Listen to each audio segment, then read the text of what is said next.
Oke, beberapa hari lagi, tepatnya tanggal 18 April, saya akan mengadakan kelas yang membahas mengenai cara keluar dari SAD, stress, anxiety, dan depresi secara mandiri. Mengapa harus mandiri? Jadi, begini, saya lihat kita bisa mencontoh cara orang lain, kita bisa mengikuti eh, cara-cara atau alat-alat yang digunakan oleh orang lain untuk bisa keluar dari kondisi mereka dulu. Tapi pada akhirnya kita akan melewati jalan yang berbeda. Dan saya pikir bahwa kemandirian inilah yang dibutuhkan. Kemandirian berarti bahwa kita tidak terlalu bergantung. Mandiri bukan berarti kita tidak butuh orang lain. Mandiri tetap kita butuh orang lain, tapi kita tidak terlalu bergantung pada satu orang tertentu saja. Kita bisa membuat pilihan secara bebas tanpa perlu tertekan pada satu pilihan tertentu. Kita memiliki banyak cara. Kita dapat melihat dari berbagai sudut pandang. Itu yang saya anggap sebagai mandiri. Karena itu tadi, Anda bisa aja ngikutin misalkan, oh ada satu orang keluar dari depresi. Terus Anda ikutin tuh caranya. Tapi harus ingat bahwa jalan Anda sama jalannya dia itu berbeda. Bagaimana kalau umpamanya orang itu punya cukup uang untuk terapi? Dia punya cukup sumber daya untuk makan makanan sehat setiap hari. Dia dapat dukungan dari orang-orang sekitarnya. Tapi bagaimana Anda jika tidak punya itu semua? Anda nggak punya cukup uang untuk terapi.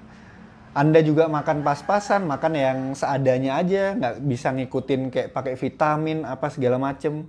Dukungan dari orang sekitar nggak ada. Itulah yang dibutuhkan kemandirian di situ. Jadi kalau Anda cuma ngikutin satu orang secara membabi buta, itu hanya akan membebani Anda. Tapi dengan kemandirian itu Anda akan bisa memiliki pilihan-pilihan. Nah, dalam kursus di grup WhatsApp mengenai cara keluar dari SAD secara mandiri, saya akan berfokus kepada mindset. Yang mindset pertama adalah apa? Mindset bagaimana kita tidak ingin situasi ini berubah secara instan. Yang kedua, bagaimana kita memiliki gambaran yang jelas dulu. Sebetulnya setelah saya keluar dari keadaan ini, kondisi saya harusnya seperti apa? Karena banyak orang yang mengalami stres, anxiety, depresi, mereka tuh gambaran di masa depan, gambaran dirinya mereka itu nggak punya. Terus untuk apa mereka keluar? Nah, itu mengapa di flyernya saya tulis bahwa tujuan dari keluar dari kondisi sekarang, stres, anxiety, depresi, bukanlah agar kita merasakan tenang saja, kembali ke keadaan semula seperti dulu, tidak. Tapi agar kita bisa menjadi orang yang lebih kuat di masa depan.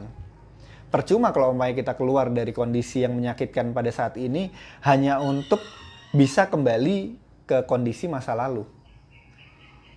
Dan di sana saya akan memberikan semua yang saya tahu, memberitahukan, men-share segala sesuatu yang saya tahu, agar tujuannya itu tadi.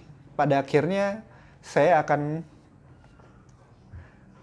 menggiring Anda untuk bisa memiliki gambaran yang jelas di masa depan kalian mau seperti apa. Terus kalian juga memiliki habits atau pola dari kebiasaan yang mendukung. Karena begitu keluar dari SAD, itu tantangannya tidak sama ketika kita berada di dalam SAD saat itu. Tantangannya terkadang lebih besar lagi. Ya, sampai jumpa di kelas saya di 18 April. Bagi yang belum mendaftar masih ada slot dan sedikit rincian aja. Saya cuman minta donasinya 1.000 per hari. Jadi selama 14 hari bimbingan itu 14.000 dan semuanya ke 14.000 itu akan disumbangkan, akan didonasikan untuk beli masker.